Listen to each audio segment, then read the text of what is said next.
তাকে পিছন থেকে শ্যুট করা হয়েছে, পিছন থেকে গুলিটা তার এই বুকের হার্টের জাস্ট একটু উপর দিয়ে বের হয়ে এই যে দেখেন ব্যাগ এপাশ দিয়ে ঢুকে ফুটা করে এপাশ দিয়ে বের হয়ে গেছে। আমার পিছন দিক থেকে গুলি লাগছে, এই জায়গা থেকে ভেদ করে এই এই দিক থেকে ভেদ করে এই দিক দিয়ে বের হয়ে গেছে। এরপর আমি জায়গায় পড়ে গেছি, এরপর আমার কোনো খোঁজ ছিল না।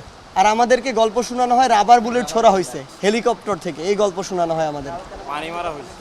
এখন আপনারা সিদ্ধান্ত নেবেন, এই দেশের মানুষ সিদ্ধান্ত নিবে যারা এগুলোর হুকুমদাতা তাদের বিচার হওয়া উচিত কিনা, তারা যে নির্মমতা করছে এটার বিচার কতটা নির্মম হওয়া উচিত। আমার নাম মোহাম্মদ কাউসার। প্রথমে আমি যাত্রাবাড়ি মাদ্রাসার সামনে আসছি, মাদ্রাসার ছাত্র ভাইদের সাথে আমি আন্দোলনে যোগ দেই। আমাদের কয়েকবার ধাওয়া পাল্টা দেওয়া করার পরে আমরা গলি ভিতর চলে যাই। এরপর আমাদের চোখের সামনে 3-4টা ভাইকে তারা নির্মমভাবে হত্যা করে। ওইটা দেখে আমরা আর সহ্য করতে না পেরে আমরা সামনের দিকে আগাই। সামনের দিকে আগানোর পরে আবার নির্মমভাবে গুলি করে।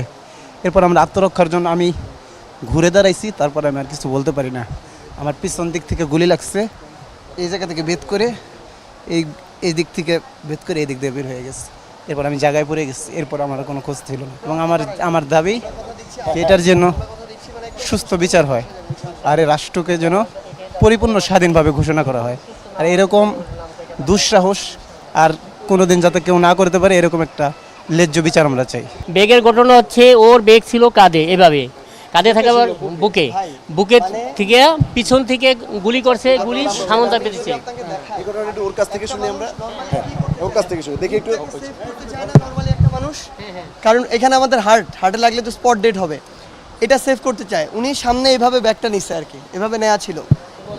এখানে কোনো ভালো চিকিৎসা না হয়, দরকার আমেরিকা নেওয়া লাগুক, সিঙ্গাপুরে নেওয়া লাগুক, আমি রাষ্ট্রপক্ষ থেকে এটা আমরা দাবি জানাবো, এটা আমরা নিব ইনশাআল্লাহ। এটাই আমাদেরও দাবি, জানি আমার ছেলে পরিপূর্ণ সুস্থ না হয়, জানি হাসপাতাল থেকে নাম কেটে না দেয় ইনশাআল্লাহ। আমার কথা, আমার এই দাবি আপনার কাছে। হ্যাঁ, এটা আমি ন্যায় বিচার চাই আপনাকে সবার কাছে, জনগণের কাছে, আমার সরকার যে বর্তমান তার কাছে আমার দাবি, জানি আমার ছেলেকে, যত ছাত্র ছেলেরা বা ভাইয়েরা ক্ষতিগ্রস্ত হয়েছে, যারা মৃত্যুবরণ করছে, যারা এমনি আহত হয়েছে, সবার আমার দাবি, এটার আমি ন্যায় বিচার চাই আপনাকে সরকার কাছে।